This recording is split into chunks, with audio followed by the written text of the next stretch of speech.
Hey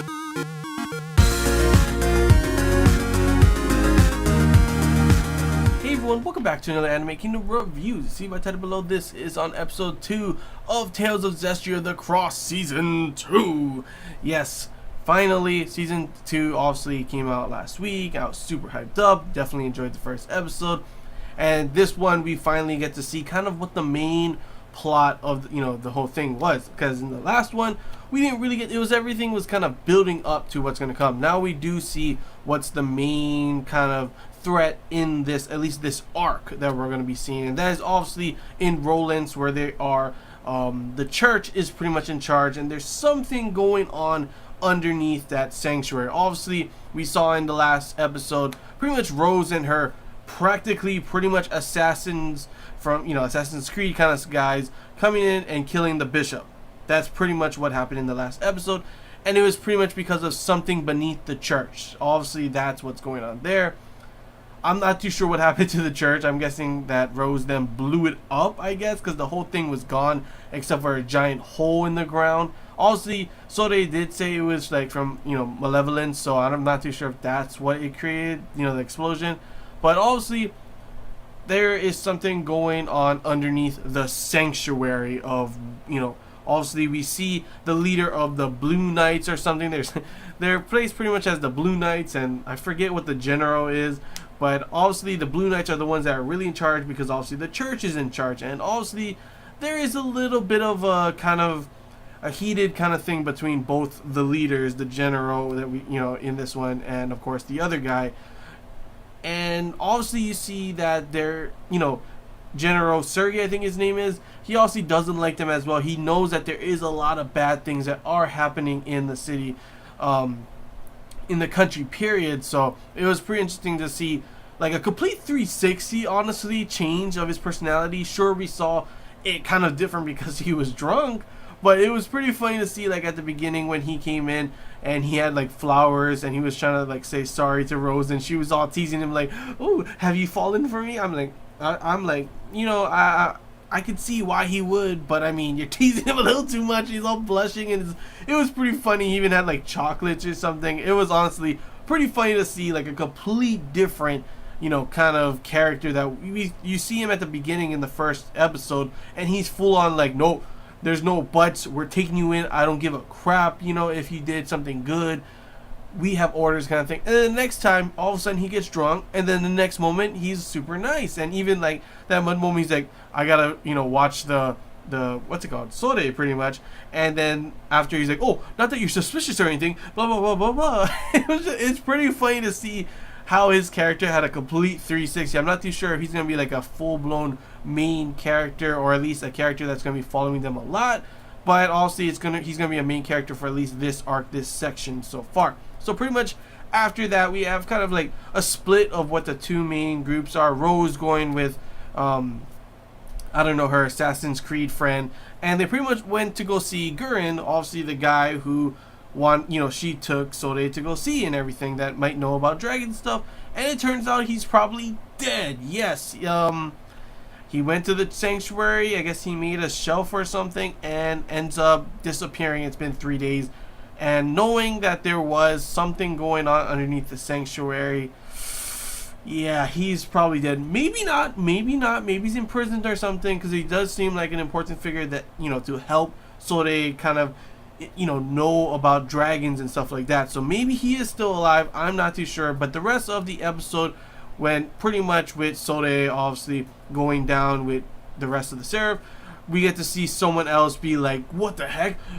I can't believe this is true. Like, seriously, him having his talk to like Mikio and stuff, and the Sergei was pretty much just like full on like, what the hell? What is that fire? Oh, what's going on? Holy crap. It was pretty funny to see. Like, that was one of the main funny points, was Sergei's his reactions to everything was what was funny in the episode. Everything else was pretty much, we went to the serious tone and actually really enjoyed it. Obviously, things are obviously heating up a lot. Sode has figured out what the malevolence really is coming from. Obviously something about the capital, I think, and like constant rain. I'm not too sure what's going on there. Obviously there's been no dragon at all yet, so I'm not too sure if there's going to be another dragon coming in anytime soon. But obviously it seems like that's a potential thing that may happen, or maybe it's like a water dragon. That's why that one place is continuously raining.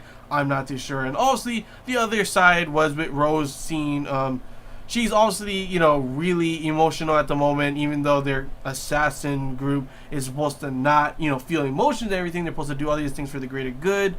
And obviously, she's feeling emotions because, obviously she's close to Gurren. And at the very end, you do see Dezel pretty much say that he's willing to go in there and kill them all. Obviously, I'm pretty sure Dezel is the Wind Seraphim that's supposed to go with Sore, so I'm not too sure when that's going to change everything. Obviously, you're going to have a huge kind of talk. Sore and him have completely different views on what to do. He's willing to kill people and stuff. That's kind of why he's with Rose. Rose is willing to do what it takes, killing these certain people to protect other people, doing what is just kind of stuff. What they think is just. And then, obviously, Sore doesn't believe in hurting anyone, killing anyone. He wants to do, purify everyone, including a dragon, to which no one has ever done before. So that's why his kind of personality, and that's why it should be pretty interesting to see how Sore, changes, Dezel. It may be because of Rose changing, because, Sore and Rose, pretty much she has changed once, she's met Sore and everything, and maybe she'll change more and more to the point where, obviously she also changed because of Alicia as well. To which, may I add, please, are we going to see more Alicia? Because she's like my favorite girl in this, anime, and I really do want to see more of her. We see her in the opening, we see her in the ending, and that's another thing, the ending, I absolutely love the ending. Opening in this, Ari said I loved it. Loved the scenes that they had, loved the music, and I feel the same exact way with the ending. I love the scenes that they showed. I love the music that they had in it, and of course, just overall, it actually feels really good to watch another, an anime by Ufotable again, considering I think they do such an amazing job with, it's literally so beautiful. I forgot how beautiful the art and animation is for, Tales of Zestiria the Cross. So that's one thing that's always been awesome, and I can't wait to see more and more of that, obviously. And yeah, the very ending was a huge cliffhanger with obviously Dezel pretty much making a giant tornado on the sanctuary area, and Sore them rushing to try and do something about that. So yeah, I'm definitely excited for the next episode. The first one was definitely more of kind of a ground, kind of showing everything off, showing the premise of everything and building up. This one had, finally giving us what the main plot is, showing other things as well with the other characters, and now it's really building up to where the next episode is going to be something that I think is going to be pretty damn explosive, and I cannot wait to see what's going to happen in that one, because whenever it does get to the action, sure, it's not, Tales of Zestiria the Cross, when you think of a Ufotable, you think of like God Eater, you think of, what's it called, Unlimited Blade Works, what the heck, Unlimited Blade Works, and those, have some pretty damn crazy fighting. Tales of Zestiria has never had, in the first season, like, there's some pretty cool fight scenes, but it's never on the level of, like, Unlimited Blade Works and stuff.